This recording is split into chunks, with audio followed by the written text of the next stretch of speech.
कंकाल का रहस्य। चौरा गांव के खेतों में इन दिनों खुदाई का काम चल रहा था। असल में इसी गांव से होकर एक अच्छी सड़क गुजरनी थी, इसलिए यहाँ खुदाई शुरू की गई थी। अचानक एक दिन खुदाई करने वाली मशीन से कुछ टकराता है। बाद में जब खोजबीन की जाती है तो वहां से 2 कंकाल मिलते हैं। पुलिस गांव के लोगों से पूछताछ शुरू करती है। आप लोगों को क्या लगता है ये किसके कंकाल हो सकते हैं? अरे साहब, हमें क्या पता ये किसके कंकाल है, आप ही लोग पता लगाइए। हम लोग तो बहुत ज्यादा डरे हुए हैं। हाँ, हमारी फॉरेंसिक टीम अभी आ रही है। ये बताओ कि इस गांव के रहने वाला कोई जोड़ा गायब तो नहीं ना? क्योंकि शुरुआती जांच में तो ये बात सामने आ रही है कि एक कंकाल किसी पुरुष का है तो एक किसी महिला का। साहब, हमें तो बहुत डर लग रहा है। ऐसे कंकाल मिलने का मतलब गांव के आसपास ही किसी की हत्या हुई है या फिर किसी को जलाकर मार डाला गया है। हाँ साहब, हम अपने परिवार को लेकर बहुत ही ज्यादा परेशान हैं। देखिए, आप लोगों की परेशानी हम समझ सकते हैं, लेकिन आप लोगों को पुलिस का सहयोग करना होगा, क्योंकि आपके सहयोग के बगैर हम ये पता नहीं लगा सकते हैं कि आखिर ये किसके कंकाल है और इनकी हत्या किसने की। ठीक है साहब, गांव के लोग आपका पूरा सहयोग करेंगे। हाँ साहब, पूरा सहयोग करेंगे। तो फिर ठीक है, हम अपनी जांच शुरू कर देते हैं। कुछ दिन बाद जांच रिपोर्ट आ जाती है। पता चलता है कि ये कंकाल करीब 20 साल पुराने हैं, यानी 20 साल पहले किसी जोड़े की हत्या कर शव को यहाँ पर दबा दिया गया था। इंस्पेक्टर राघव, ये बताओ कि 20 साल पहले की मर्डर मिस्ट्री क्या आप सुलझ सकती है? हाँ सर, क्यों नहीं। लेकिन अब सबूत और गवाह काफी मिट गए होंगे। मुश्किल तो होगी, लेकिन शायद किसी परिवार को इंसाफ मिल सके। इंस्पेक्टर राघव, आप बिल्कुल सही कह रहे हैं। किसी परिवार को तो इंसाफ मिलेगा ही और किसी को उसके किए की सजा भी मिलेगी। जी सर, मैंने तो जांच शुरू भी कर दी है। 20 साल पहले इस गांव के 2 जोड़े अचानक कहीं गायब हो गए थे। मैंने दोनों ही परिवारों के बाकी के सदस्यों से बातचीत शुरू की तो उन्होंने बताया कि उनके बच्चे शहर गए थे, लेकिन आज तक वापस नहीं लौटे हैं। लेकिन ये दोनों शव किस परिवार के सदस्यों के हैं, ये कैसे पता चल सकेगा? सर, मैंने डीएनए टेस्ट करवा लिया है।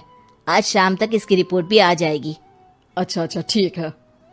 उसी शाम को सर, डीएनए रिपोर्ट के मुताबिक ये दोनों ही लाशें चौरा गांव के रहने वाले प्रधान सुल्तान सिंह के बेटे और बहू की है। लेकिन इनकी हत्याएं किसने की है, ये कैसे पता लगेगा? इसी का तो पता लगाने की कोशिश में जुटा हूं सर। आज सुल्तान सिंह से मिलने भी जा रहा हूं। मेरा बेटा और बहू तो मेरे लिए सिर्फ यादों में ही रह गए थे। हमें उनकी लाशें तक नहीं मिल सकी थी। आज 20 साल बाद उनके कंकाल मिले हैं। मैं अब किसके लिए जीऊं?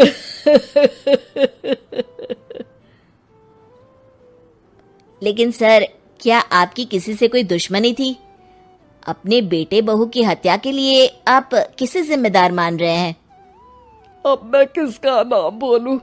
मेरी तो किसी से दुश्मनी नहीं थी, बस मेरे बेटे बहू को कोई वापस ला पाता।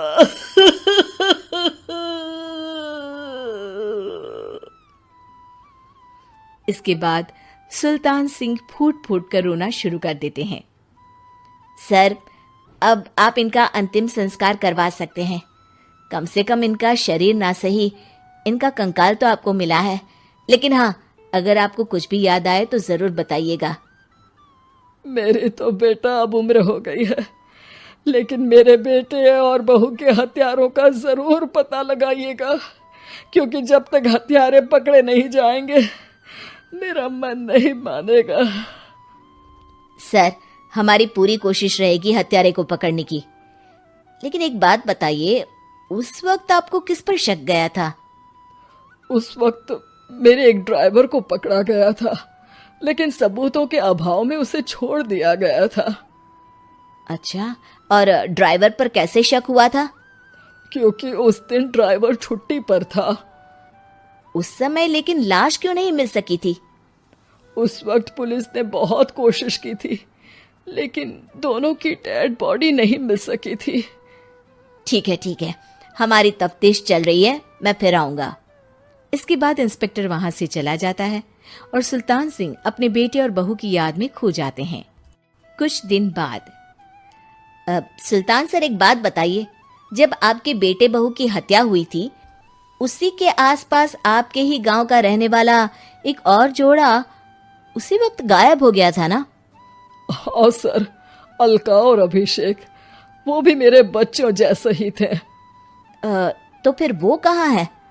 उनका भी आज तक पता नहीं चल सका, लेकिन बताते हैं कि कुछ साल पहले अभिषेक को गांव के ही किसी आदमी ने मुंबई में देखा था, लेकिन फिर वो गायब हो गया।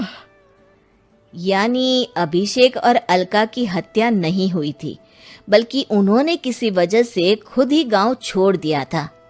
हाँ, हो सकता है, क्योंकि अभिषेक मेरे बेटे संतोष का अच्छा दोस्त था और उसका मेरे घर भी आना जाना लगा रहता था।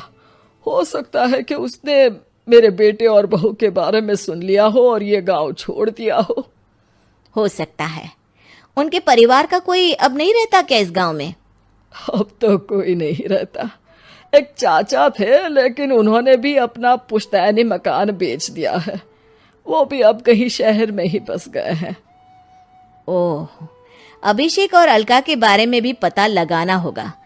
हो सकता है कि वही इस हत्या के बारे में कुछ बता सके। हो तो सकता है, लेकिन वो बेचारे तो खुद ही वक्त के मारे थे, वो क्या बताएंगे। फिर भी सर, जब केस दोबारा खुला है तो जांच तो करनी ही पड़ेगी, और इस बार तो लाशें भी बरामद हुई है। कुछ दिन तक लगातार तफ्तीश चलती रही। एक दिन थाने से सुल्तान सिंह को फोन आता है। हाँ, कौन बोल रहा है? सर, मैं कांस्टेबल तुलाराम बोल रहा हूँ थाने से। आपको थाने आना पड़ेगा। थाने? लेकिन क्यों? सर, किसी की पहचान करवानी है। अच्छा ठीक है, मैं दोपहर तक पहुंचता हूँ। सुल्तान सिंह दोपहर में थाने पहुंचता है। कई पुलिस के अधिकारी वहां मौजूद रहते हैं। सर, आपके बेटे की हत्या का रहस्य आज शायद सुलझ जाए। अच्छा इंस्पेक्टर राघव, पर वो कैसे? सर, उस आदमी को देखिए, क्या वही अभिषेक है? सुल्तान सिंह की आंखों में हैरानी से आंसू आ जाते हैं। हाँ सर, यही अभिषेक है। ये आपको कहाँ से मिला? सिर्फ अभिषेक ही नहीं, बल्कि इसकी पत्नी अलका भी इसके साथ है। मैडम, जरा अभिषेक की पत्नी को लाइए। जैसे ही अलका को पेश किया जाता है, सुल्तान सिंह जमीन पर गिर जाते हैं। सुल्तान सर, क्या हुआ आपको? आप अलका को देखकर गिर क्यों गए? सुल्तान सिंह सर पकड़कर बैठ जाते हैं। ये अलका नहीं, बल्कि ये तो मेरी बहू रितु है। पूरा थाना एक दूसरे का मुंह देखने लगता है। क्या? इसके बाद हर किसी को दो कंकाल और हत्या का रहस्य समझ में आ गया। अभिषेक और रितु ने मिलकर संतोष और अलका की हत्या की थी और लाश को जमीन के नीचे दबा दिया था।